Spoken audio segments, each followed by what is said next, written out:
What's good, YouTube? It's your boy Humble Warrior. Back with you guys with another banger. I know I'm a day late. I was supposed to do this video Sunday, but I ended up basically drinking and having a good time watching other games. But the Miami Dolphins did beat the Las Vegas Raiders 34-19. Tua Tagovailoa was 28-36, 288, and 3 touchdowns, no interceptions. Quarterback rating of 90.8 and a QBR of 90.8 and a rating of 127.6.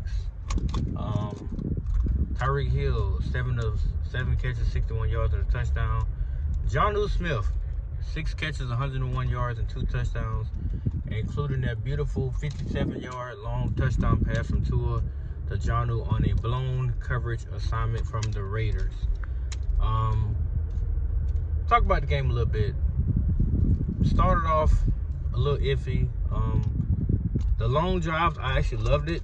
The dink and dunk, people can say what they want to say about it, but it is very effective.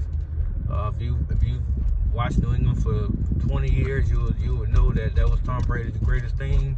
He would always take what defense gave him. He would always put his guys in position to not get hurt, to put the ball in precise spots where the defender couldn't take his kill shot on his receiver or his tight end or running back or like that. And then meticulously move the ball down the field on you. And they wore your defense down. Yesterday, the Dolphins did exactly that with the Las Vegas Raiders. They had 16 play drives, 14-12, so on and so forth, that resulted in touchdowns and field goals.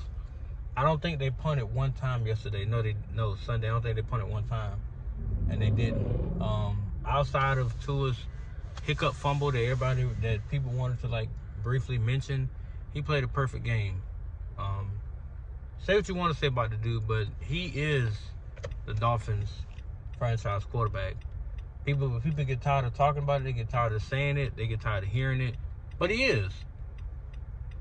To say now that they're in a position to even fight for a playoff spot is a mouthful to say, because before he returned from his injury that they magically put him on IR for, which he was already cleared to go back to playing football, it speaks volumes to what he means to this team. They were on a 3 game losing skid. Then when he came back, they did lose to Arizona, but they played very competitive. They lost to Buffalo last two back-to-back last-minute field goals.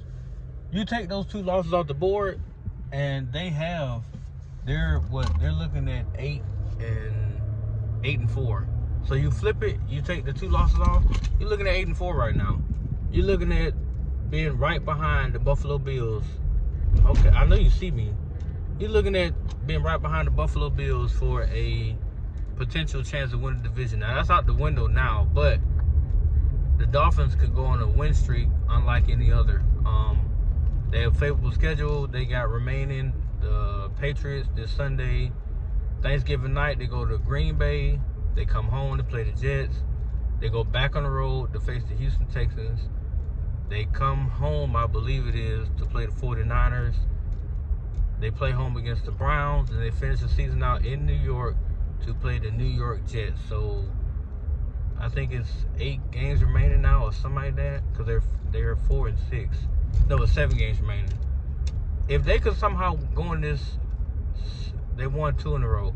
So they could somehow win the next 8, which I'm not going to say is not possible. They would finish the season 11 and 6. And being possible contention for the 7th or 6th seed, possibly the 6th seed, depending on how the other teams at the top, depending on how they perform down the rest of the season. But if that does by some miracle happen, can Tua actually be seriously considered as an MVP candidate? Because without him, they don't make that incredible turnaround. Now people can say, they did lose 2 games. They lost to Buffalo. Like I said, they lost to Arizona. But Tua was on the field, and he put them in position to win the game. The defense itself dropped the ball tremendously. Now, the Monday Night Football game was a turning point because the defense turned all the way up.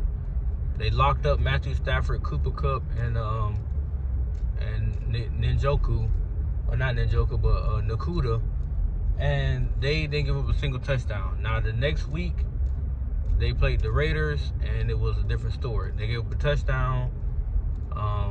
They also had a few field goal drives, and they did force an interception. They got a sack, but they weren't the same defense that we saw against the Rams. Now they got a Patriots team that's coming in with nothing really to play for, but everything to attempt to derail what we're trying to do. We stay focused, we beat them, we'll move on to 5-6. Then we got a hell of a matchup with the Green Bay Packers. I'm telling you right now, if by some miracle we win that game, we're in the driver's seat. We'll be 6-6. And assuming that Denver does drop the ball against either Oakland or I think it's Cleveland they got next, one of them two games, we're tied. We're in the 7th seed with Denver, right? So, because Indy's not going to beat Detroit next week. There's no way in hell on God's green earth that Indy will beat Detroit. Detroit's going to steamroll Indy. And once that does happen, they have opened the door for Miami to walk right on in that mud, because we will continue to ascend and Indy might end up dropping. So with that being said, we're looking at the teams of Denver and LA. Assuming that the Chargers, they don't do as well down the stretch or whatever may happen, we're looking at those two teams now. So with that being said, I mean, we have a lot to fight for. And if somehow Tua plays his best ball down the rest of these games, there's no reason why he shouldn't be in serious consideration for the MVP. There's no reason why. Like, if he continuously puts up 280 to 300 yards a game with 2 touchdowns a game, he's already at, I think he's at 6. Yeah, it's either 8 touchdowns, I believe it is, and like 3 picks. If he goes on this trajectory, throwing 2 touchdowns over the next, so that's 16. That gives him 19 on the year. Unless he has a game like, let's say this Sunday he throws 4 touchdowns, that'll give him 12. Unless he goes on like a skyrocket game where he throws for like 400 yards and has like 4 or 5 touchdowns, that'll put him in another stratosphere. Other than that, he has a lot of ground to make up. But if you want to look at the actual totality of the games, he should be in serious consideration for MVP. Because a lot of those games we would not have won it, or we would not have been in position to win had it not been for him. So we're gonna see what happens and what the rest of the season unfolds with. Well, one game at a time. We got the Patriots next, and I'm curious to see what people think. Like, because I read a lot of comments. Some people are actually starting to understand that he is a good quarterback, and he's on the borderline of becoming great. But he has to be able to beat the Jordan Love, the C.J. Strouds, those type of guys. If he can beat them, and I think the game against Houston might become a primetime game because of the seeding and the record. If we beat Green Bay, well, let's not skip the Patriots. We got to take care of business first with New England. We beat them, move to 5-6. If we somehow beat Green Bay and go to 6-6, and I think Houston might lose another game, so they'll be 7-5. That should move to a primetime spot, because then you're talking about possible seeding implications. Because even though Houston leading that division, they're slipping in the thing. So we're gonna see what happens. I mean, like I said, it's gonna be interesting to watch. But let me know what you guys think. Is Tua, is he an MVP candidate? Should he be taken serious? Because in my opinion, he's in that conversation. The way he's performing right now, he's in that conversation. If he can finish that and play even better, like the remaining games, there's no reason why he shouldn't even be like either like second or whatever, because there's no clear-cut MVP this year. So he's in that discussion. I need him to take off and go ahead and get that trophy, because it's going to be a hell of a story if we can make this playoff push, win a game. The best part of this is if we get to the playoffs and play Buffalo and beat Buffalo in the playoffs.